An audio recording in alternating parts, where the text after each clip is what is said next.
frosty here in this area. Look at guys. Not frosty, ice. Ice. Look at guys. Ice on the trees.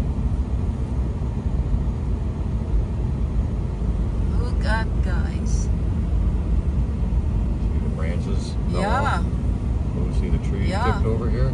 Yeah. Be careful of this kind of stuff. Oh, yeah. Trees over. They already cut. Got Yeah, but they can guys still. here. But not in our place. Not in the church.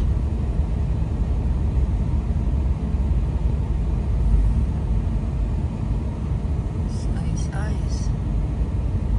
Guys, look at the ice, guys.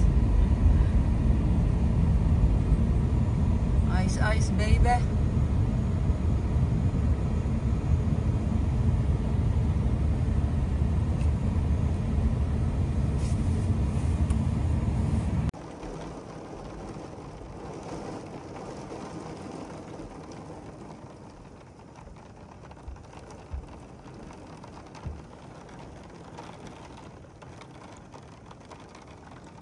It subside now. That's strong winds.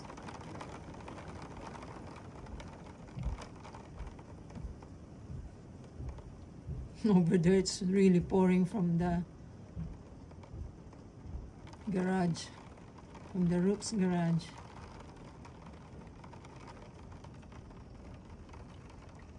Okay, it's good it stopped. I mean, the wind was so strong. It's a good thing it stopped.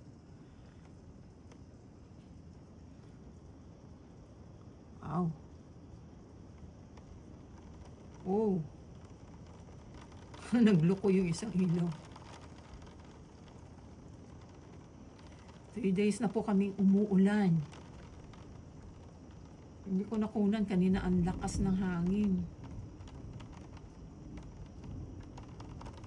I hope no more winds.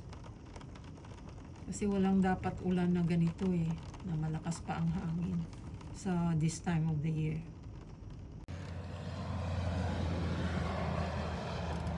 Good morning mga ka-farmers, mga kabayan. This is what's happening right now sa amin.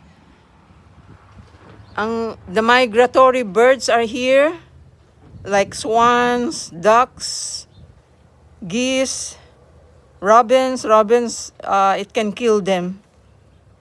So it says in the weather prediction that we're going to have 3 to 5 inches of snow.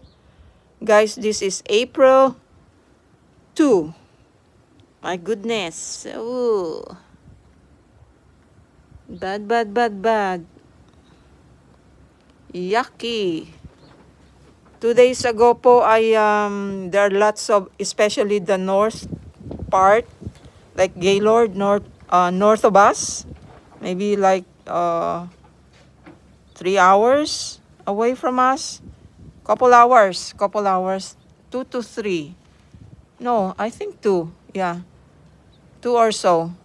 So you can see that pine trees, it's snapping because of it rained and then it freeze and became ice. So mabigat po yun, kaya na ano siya, para siyang sangang nababakli yung mga puno. Yan guys. Tsaka mahangin din. Ayan, kung nakikita nyo yung aming boxwooder. Oh my goodness, kaalis lang ng milk truck. Yucky. Yun po ay hay na binalot isa-isa. Binibenta po nila yan. Bales of hay. Yeah, kung naririnig nyo po yung hangin. Ayan. So, yan ang update sa amin ngayon. Mukhang late ang aming spring this time. Ooh, grabe po this winter, grabe po ang snow namin. Talagang marami. Okay guys, yan ang update ngayon.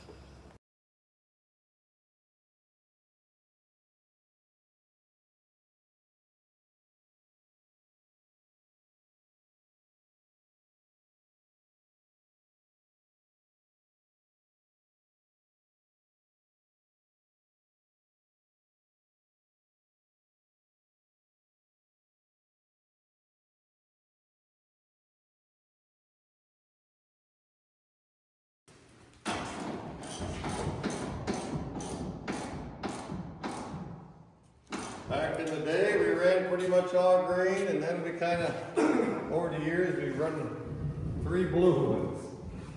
And the last blue one we bought,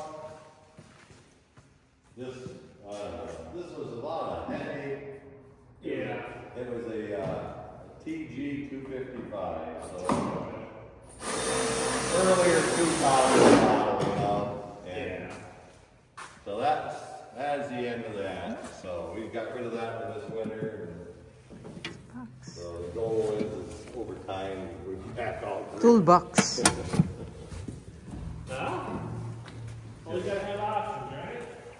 Yeah, well, the blue is cheap. Guys, this is heavy. Time you get done, seems like working on all the time. This is a lot of pencil stuff. Para po yan sa pagbasa yung ground at hindi malulubog. Kaya ganyan po ang kanyang gulong. The tires. Oh, I like it. May passenger seat po dyan. There's a passenger seat. It will be awesome. Guys, this is used, but it's pricey. Pricey. Pricey po ito. 150,000 to 2015. Year 2015. Laki, no? Laki. It's big. Huge. Dito po sasampa. Ayan. Ayan. Ganda ng hagdan, no? Diba? O, diba? Hello guys, magandang hapon. Asawa ko yata yung Oya ng skid steer. May nag-delivered po ng seeds. I don't know if it is corn, maybe corn. Or maybe both, soybean and corn for planting. So, kung nakikita niyo po yung sa field na green na, that is wheat. So, they planted somewhere, yes, after they harvested it, like July. So, and then it will grow a little bit. Some of them maybe fall already. And then it will hibernate during winter season. So now, it is springtime na.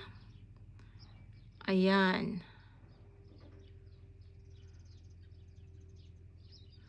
Close up natin. So, dun yata sa big barn nilagay yung mga seeds na yan. As long as na madami namang mga cats doon. There are lots of barn cats, so ay, lumabo. So, siguro naman ang mga daga ay hindi puputaktihin yan. O, saan nilalagay yan? Bakit binaba? Focus natin. Ayun. Binaba doon. Ibababa niya muna para matapos na siguro. Nilapag muna doon.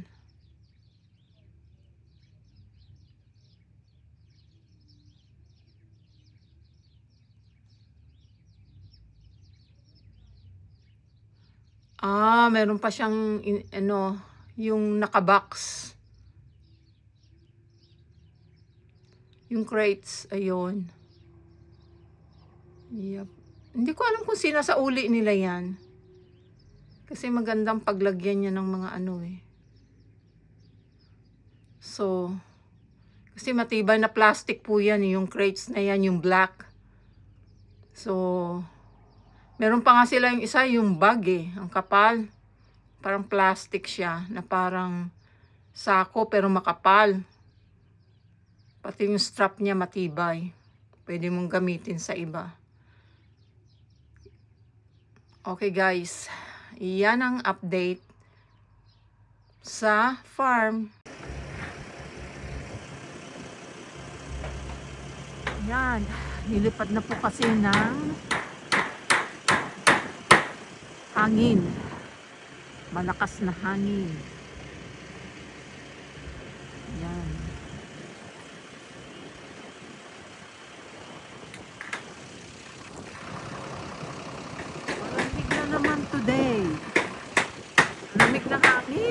chili. It is chili.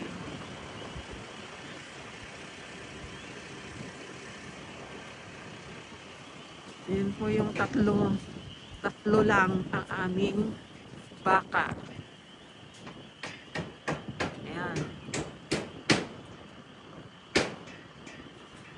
Ayan, Angus yung black. Ano ba yung isa?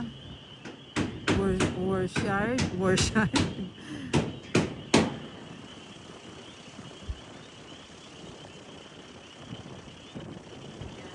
Gusto namin tanggalin ito eh. Not for now. Kasi parang, ano, pangit tingnan. So, yan po ang chicken coop namin at gagamitin namin yan para lagyan ng chicken. Sa kabila, ayusin pa po yun. Okay. Yan po ang update. Wow, it is chilly today. Goodness. It's chilly. Malapit na mag-May. Hindi pa kami naka-ready ng aming garden. Kaw. Okay guys. Yan ang update dito sa farm namin. Hello guys. We just bought a, the lady said it is tame. A heifer. Hereford. Lolly! Her name is Lolly. Are you answering me, Lolly? Lolly? Oh, yeah. Don't go away. They will eat them all. Here, Lolly. this is what I'm gonna do. Hold on. Lolly.